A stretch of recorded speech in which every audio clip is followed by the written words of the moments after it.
you have more power than that. You have the power to create meaning in your life rather than passively look for it. If Einstein were here and we're talking with Einstein, we can talk to him for hours and hours and hours. You know what question will never come out of our mouths? What college did you go to? I want to go to that same college.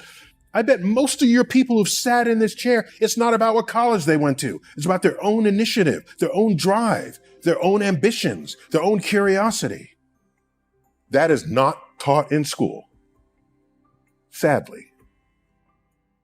The gym instructor pointed to my father online. He was in gym class and they were lining up and they were about to enter the next athletic unit, and it was track and field. And the gym instructor pointed to my father online and said, Cyril Tyson, everyone look at him. He does not have the body type that would excel in track. And they used him as an example. And he says, what? No one is going to tell me what I can't do in my life.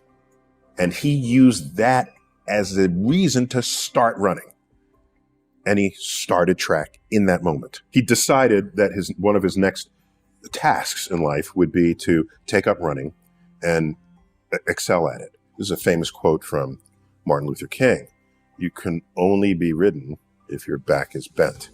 These microaggressions are converted to enthusiasm to excel. Sticks and stones can break my bones, but words will never hurt me. I don't give a rat's ass what you say to me, okay? Unless you are between me and some goal, then I'll have to navigate that some way.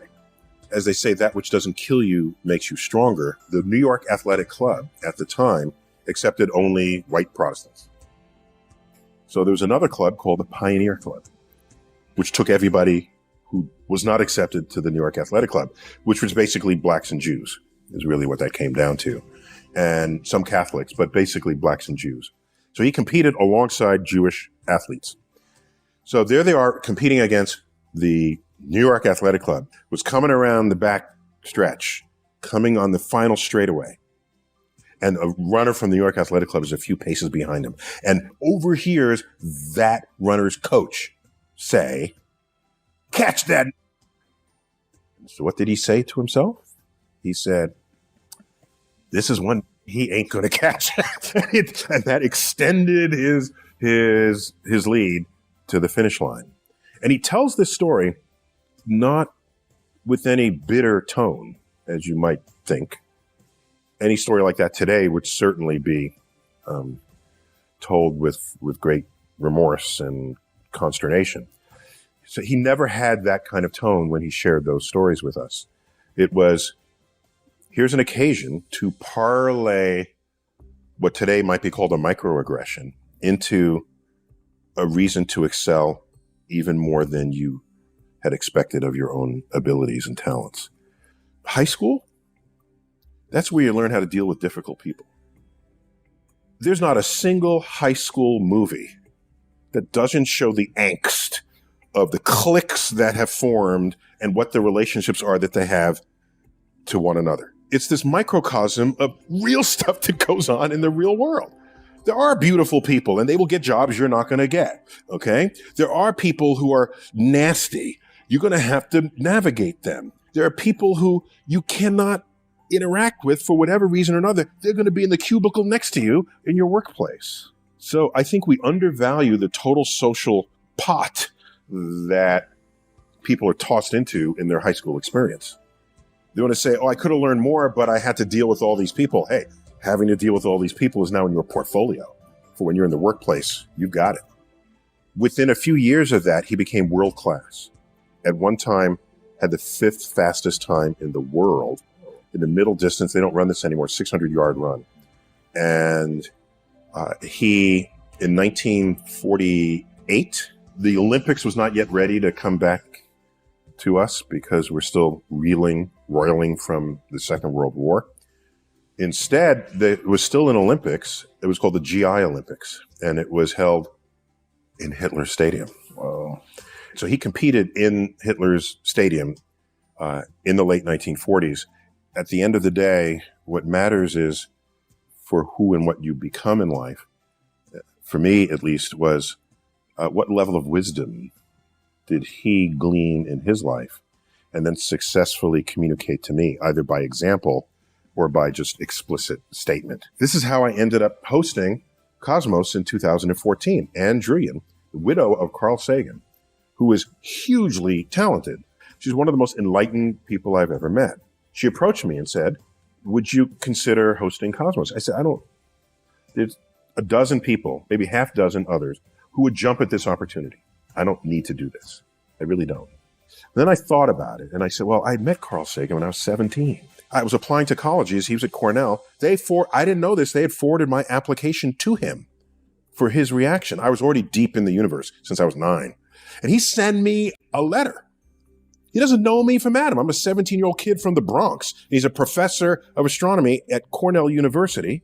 And I get this letter and I open it and it says, I understand you like the same stuff I like. Do you want to come visit the campus to help you decide if you want to go to Cornell? It was like, whoa, now he hadn't done Cosmos yet. That's how old I am. But he was already famous. He had been on the Tonight Show and had best-selling books. So I took him up on it. I took a bus up to Ithaca, New York. He met me outside his building on a Saturday, invited me up to his office, saw the labs. I'm there in front of him. He did something really cool. He reached back, didn't even look. Grabbed a book off the shelf. It was one of his books. I thought that was the baddest. That was a badass thing. Don't even have to look. That's one of my books. Yep. Okay, here. And he signed it to me. Neil Tyson, future astronomer, signed Carl. Later in the day, I'm ready to go back to New York. It begins to snow, as it does often in December in Ithaca. And he says, here's my home number. If the bus can't get through for the snow, spend the night with my family and go back tomorrow. I'm thinking, who am I? What? I'm nobody. But I was somebody to him. And I said to myself, if I'm ever as remotely famous as he is, I will treat students the way he has treated me. And I said to myself, if we can fold this memory into this next Cosmos, then we have a way to justify who and what I am as the next host, because a torch got passed. It wasn't passed in 2014. It was passed in 1975. All right, to Neil Tyson, future astronomer. I still have that book. So I thought to myself, I possibly could bring a unique contribution as host to the show. Because the leveraging of 10 minutes of my life into the happiness or enlightenment or the reduced suffering of someone else, I'd be irresponsible if I did not. If Einstein were here and we're talking with Einstein, we could talk to him for hours and hours and hours. You know what question will never come out of our mouths? Is, what college did you go to? I want to go to that same college. I bet most of your people who've sat in this chair, it's not about what college they went to. It's about their own initiative, their own drive, their own ambitions, their own curiosity. That is not taught in school. Sadly. School, they view you as this empty vessel that they pour information in, and you test it over here, you get a high grade, you're praised. I was in Central Park, and it had rained a little earlier, so there were puddles in some of the walkways. I saw a woman walking with her kid. The kid has galoshes on and a raincoat on, and there's this big, juicy, muddy puddle right there. I said, please let the kid jump in the puddle. You know the kid wants to jump in the puddle. The kid is like 3 or 4. And what does the mother do? She pulls the kid around to prevent that from happening. That was a bit of curiosity in that moment that was extinguished. Kids are sources of chaos and disorder. They are experimenting with their environment. Everything is new to them.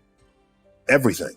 You splash the water, there's mud, it's fun. You get to see the cause and effect of a force, downward force operating on a fluid.